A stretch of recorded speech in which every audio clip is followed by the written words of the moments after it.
Hey everyone, this is Dr. Monisha and welcome back to my channel Self Learning UGC net education की हमारी continuously preparation चल रही है, जिसके तहत आज हम पढ़ने वाले हैं जो before independence education policies start हुई हैं भारत में, उनके बारे में पढ़ेंगे। तो बात कर लेते हैं भारतीय शिक्षा आयोग की। भारतीय शिक्षा आयोग, जिसको कहा जाता है इंडियन एजुकेशन कमीशन, 1882 में दिया गया।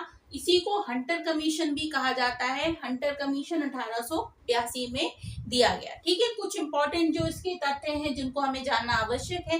जैसा कि मैंने आपको बताया था, 1857 की जो हमारी लड़ाई थी, स्वतंत्रता संग्राम जो फर्स्ट वाला था, उसके पहले भारत में कंपनी शासन हुआ करता था। मतलब ईस्ट इंडिया कंपनी जो थी उसके द्वारा शासन चलाया जाता था। लेकिन 1857 की क्रांति के बाद जब भारत में अंग्रेज स्थापित रहे, तो इनमें जो शासन था वो कंपनी खत्म कर दी गई, ईस्ट इंडिया कंपनी ने। अब डायरेक्ट ब्रिटिश शासन यानी कि ब्रिटिश गवर्नमेंट के द्वारा शासन किया जाने लगा। जो डायरेक्ट कहाँ से होता था? ब्रिटिश से होता था, ब्रिटेन से होता था। तो कब हुआ था स्टार्ट? 1 नवंबर 1858 में ब्रिटिश शासन की स्थापना हो गई थी भारत में। ठीक है, लॉर्ड कैनिंग जो थे वो फर्स्ट गवर्नर जनरल थे भारत में। ब्रिटिश शासन लग जाने के बाद फर्स्ट गवर्नर जनरल थे लॉर्ड कैनिंग। कभी कभी नाम इनके पूछे जाते हैं, इसलिए नोट कर लीजिएगा आप। 1861 में भारतीय वैधानिक अधिनियम की शुरुआत हुई, जिसको इंडियन लेजिस्लेटिव एक्ट कहा जाता है। कब हुआ था? 1861 में भारतीय वैधानिक अधिनियम की बात की गई, इंडियन लेजिस्लेटिव एक्ट, जिसके तहत आज भी हमारा कार्य चल रहा है ना। मतलब वहीं से लिया है हमने अपने संविधान की बहुत सारी चीजें। 1880 में लॉर्ड रिपन जो थे वो नए गवर्नर जनरल या फिर वाइस राय बनाए गए हमारे देश के। ठीक है, और कब बनाए गए? 1880 में। तो जब क्वेश्चन ये भी पूछा जा सकता है कि जब हंटर कमीशन लगाया गया तब भारत के नए गवर्नर जनरल कौन थे, वाइस राय कौन थे? तो लॉर्ड रिपन थे। ये कुछ ऐसे पॉइंट्स है ना जिनको आपको हाईलाइट करना है और याद रखना है। लॉर्ड रिपन थे जब हंटर कमीशन शुरू हुआ है। तो हंटर कमीशन जो है वो कब स्टार्ट हुआ? 3 जनवरी 1882 में भारतीय शिक्षा आयोग का गठन हुआ। अगर कभी पूछा जाता है ना भारतीय शिक्षा आयोग का गठन कब हुआ है, तो आपको समझ जाना है कि वो क्या है, हंटर कमीशन की बात कर रहे हैं। और भारतीय शिक्षा आयोग का गठन कब किया गया है? 3 जनवरी 1882 में। 20 सदस्य थे इस पूरे कमीशन में, और जिसमें से 7 जो थे वो भारतीय थे, और सर विलियम हंटर इस आयोग के अध्यक्ष थे, और इसी वजह से इसे हंटर कमीशन कहा जाता है। बहुत ही क्लियर है, कोई कंफ्यूजन नहीं। जो कुछ भी मैंने आपको बताया ये आपको कि मैं बता दूं, क्वेश्चन, ये क्वेश्चन, ये दूसरा, ये तीसरा, ये चौथा, ये पांचवा और ये छठवां, ये 6 क्वेश्चन बन सकते हैं इससे, इसलिए इसको अच्छे से आप नोट कर लीजिएगा। ठीक है, चलिए आगे बढ़ते हैं। तो हम बात कर रहे थे हंटर कमीशन की। हंटर कमीशन के जो उद्देश्य हैं उनको जान लेते हैं। तो पहला उद्देश्य तो ये था कि प्राथमिक जो एजुकेशन है उसकी उन्नति पर ध्यान दिया जाए, जिससे ज़्यादा से ज़्यादा प्राथमिक विद्यालयों को खोला जाए, उनमें ज़्यादा से ज़्यादा बच्चों को पढ़ाने की व्यवस्था की जाए, है ना। तो प्राथमिक शिक्षा की उन्नति इनका मुख्य उद्देश्य था। इसके बाद में सहायता अनुदान जो प्रक्रिया थी उसको भी, उस पर नज़र रखना सहायता अनुदान प्रक्रिया में, ये भी इनका मुख्य उद्देश्य था। ये सहायता अनुदान जो हो वो सही तरीके से हो, और उसमें जो सरकारें जो व्यय करती हैं उसका 1/2 या 1/3 हिस्सा जो हो वो इसमें काम में लगाया जाए। इसके अलावा जो बोर्ड के घोषणा पत्र थे उसमें उसकी जांच करना इनका मुख्य उद्देश्य था। उसका जो घोषणा पत्र था उसके में सुधार की क्या गुंजाइश है उसको देखना, और उसकी जांच करना कि वो सही तरीके से लागू हो भी रहा है या नहीं हो रहा है, इस पर भी नजर करना इनका उद्देश्य था। और इसके अलावा निजी संस्थाओं का उद्घाटन भी करना, मतलब निजी संस्थाएं इन द सेंस जो प्राइवेट इंस्टीट्यूशंस होते हैं उसकी शुरुआत भी यहाँ से हुई कि कई सारी निजी संस्थाओं को खोला जाए, और माध्यमिक शिक्षा और प्राथमिक शिक्षा जो है वो निजी संस्थाओं के हाथों में दे दिया जाए। ठीक है, अध्यापकों को अच्छा सा अच्छा वेतन दिया जा सके ताकि शैक्षिक कार्य जो है वो अच्छे से हो सके, किया जा सके, है ना। और इसके साथ में प्राथमिक शिक्षा का सर्वत्र जो प्रशासन है वो संचालन जो है वो नगर पालिकाओं और जिला परिषदों में स्थानीय संस्थाओं द्वारा किया जाए। ठीक है, तो माध्यमिक शिक्षा और उच्च शिक्षा और प्राथमिक शिक्षा में इस तरीके के उनके उद्देश्य लेकर ये जो हंटर कमीशन है वो लागू किया गया था।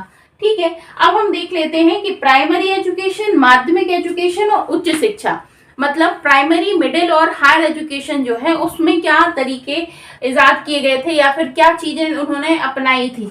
तो पहली बात तो ये थी प्राथमिक शिक्षा को बढ़ावा देना। प्राथमिक शिक्षा जो हो, प्राइमरी एजुकेशन हो, उसको आगे बढ़ाया जाए, ज्यादा से ज्यादा बच्चों को एनरोल किया जाए, ये उनका उद्देश्य था। प्रशासन जो है वो, उसका प्रशासन जो हो वो मेनतः भारतीयों के हाथों में हो, मतलब प्राइमरी एजुकेशन का जो संचालन हो वो नगर पालिका, नगर परिषदों के अनुसार हो और उसमें जो संचालन हो उसमें भारतीयों की प्रमुख भूमिका हो। स्वावलंबी बनाना, प्राथमिक जो शिक्षा है, प्राथमिक प्रणाली है, इसको स्वावलंबी मतलब एक तरीके से आत्मनिर्भर बनाने की बात कही गई थी। माध्यम जो हो वो भारतीय भाषाएं हो, जो प्राइमरी एजुकेशन हो उसमें जो माध्यम हो वो भारतीय भाषाओं को ही लिया जाए। शिक्षक प्रशिक्षण पर बल दिया गया कि शिक्षक जो हो वो ट्रेन्ड टीचर्स हो, ऐसा ना हो कि कोई भी टीचर बन जाए, उनको टीचर ट्रेनिंग कोर्स कराया जाए। देसी पाठशालाओं को बढ़ावा, जो भारत में पहले से ही पाठशालाएं बनी हुई थी उनको भी उन्होंने बढ़ावा देने की बात करी। माध्यमिक शिक्षा यानी कि मिडिल एजुकेशन की बात कर लेते हैं तो अनुदान भारतीयों के हाथ में हो, जो भी शिक्षा में अनुदान मिलता है उसको भारतीयों के हाथ, तथा अनुदान प्रणाली जो हो वो पूरा तरह से भारतीयों के हाथ में हो। पाठ्यक्रम कैसा हो, साहित्य पर स्पेशली ध्यान दिया जाए और व्यवसायिक पाठ्यक्रम हो माध्यमिक शिक्षा में। माध्यम यहाँ पर इन्होंने कह दिया अंग्रेजी माध्यम ही होगा, इंग्लिश मीडियम में ही बच्चे पढ़ेंगे। और शिक्षक प्रशिक्षण पर बल दिया कि जो भी टीचर्स हो वो पूरी तरह से ट्रेन्ड टीचर्स हो। उच्च शिक्षा की बात कर लेते हैं तो उच्च शिक्षा को मेनली बात उन्होंने ट्रांसफर कर दी कि ये निजी हाथों में चली जाए, निजी शासन में चली जाए, वित्त जो हो वो निजी में चला जाए, मतलब प्राइवेटाइजेशन करने की बात यहाँ से ही स्टार्ट हो गई थी। और लेकिन इसका पूरा हाथ जो मतलब उस पर पकड़ रहेगी वो प्रशासन की रहेगी। इसके बाद में जो उद्देश्य है उन्होंने कहा कि उच्च ज्ञान हो, नैतिक मानव धर्म हो, नागरिक के कर्तव्य ज्ञान की बात करी। उच्च ज्ञान मतलब हायर नॉलेज के बारे में बात करी, कोई भी सब्जेक्ट हो उसके हायर नॉलेज पर आप बात करें। नैतिक धर्म बच्चों को सिखाएं और मानव धर्म क्या है उसको सिखाएं। धार्मिक शिक्षा में इतना ही सिखाएं कि उनको मोरल वैल्यूज बताई जाए। नागरिक के कर्तव्य क्या होने चाहिए उस पर उन पर ध्यान दिया जाए। माध्यम अंग्रेजी है, इसमें कोई कोताही नहीं है, वो इंग्लिश मीडियम में ही होता था। अध्यापक जो होते थे वो यूरोप से शिक्षा प्राप्त अध्यापक को प्राथमिकता दी जाती थी कि वो कहाँ से पढ़कर आए हों, यूरोप से पढ़कर आए हों।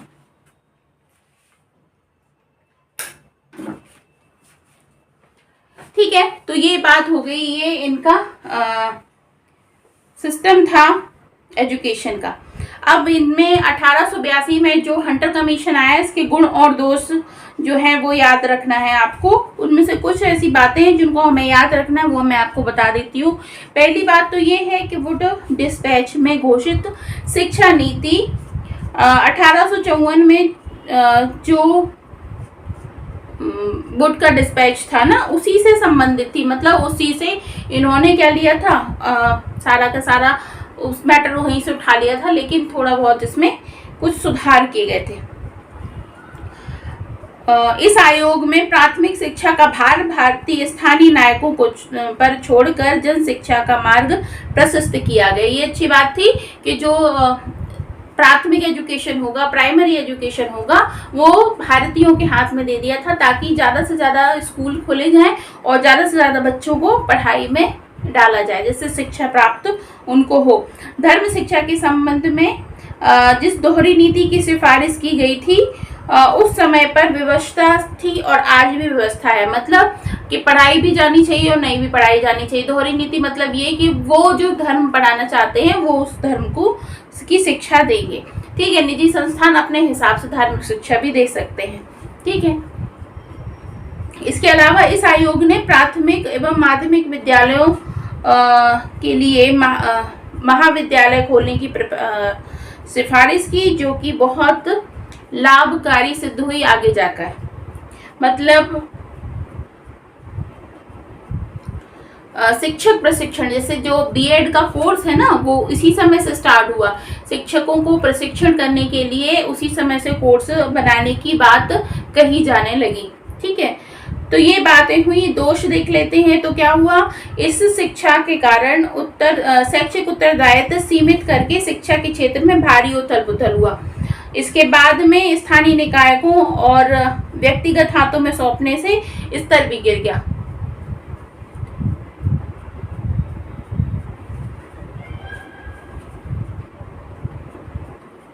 जैसे आप जानते हैं कि जब हम अपने यहाँ पे भी देखते हैं कि जो प्राइवेटाइजेशन हो गया है, जब से पहले सिर्फ गवर्नमेंट स्कूल हुआ करते थे, और जब से व्यापार मतलब प्राइवेट हाथों में पहुंच गया, तो शिक्षा व्यापार बन गई है। क्योंकि शिक्षा जो है वो नॉन प्रॉफिटेबल एक प्रक्रिया होनी चाहिए, मतलब जिससे कोई तरीके का प्रॉफिट ना कमाया जाए। वो एजुकेशन जो हो वो एक्चुअल में फ्री होना चाहिए, क्योंकि शिक्षा पर सबका अधिकार है। लेकिन आजकल आप देख रहे हैं कि प्राइवेट में भी इतनी ज़्यादा बच्चों से फीस ली जा रही है, क्योंकि वो एक तरीके से धंधा बन गया है। एक कहना चाहिए, क्या होना चाहिए, बिजनेस का रूप ले लिया है। तो जो जनसाधारण में ऐसा व्यक्ति है जो इतना नहीं दे सकता है, उसको अच्छा एजुकेशन नहीं मिलता है। और जब से प्राइवेटाइजेशन हुआ है, तब से गवर्नमेंट जो स्कूल्स हैं उनका स्तर बहुत गिर गया है। तो यहाँ से ही स्टार्ट हो गया था इस तरह का, क्योंकि बात यही होती ना, जब आपने निजी हाथों में दे दिया, तो निजी हाथों में देने के बाद में जो गवर्नमेंट का एक्चुअल में ध्यान एजुकेशन की तरफ जाना चाहिए, वो ध्यान नहीं जाता। और जब ध्यान नहीं जाता तो उसको जैसे तैसे चलाया जाता है, जैसा आज की तारीख में चल रहा है। ठीक है, तो ये सारे दोष थे जो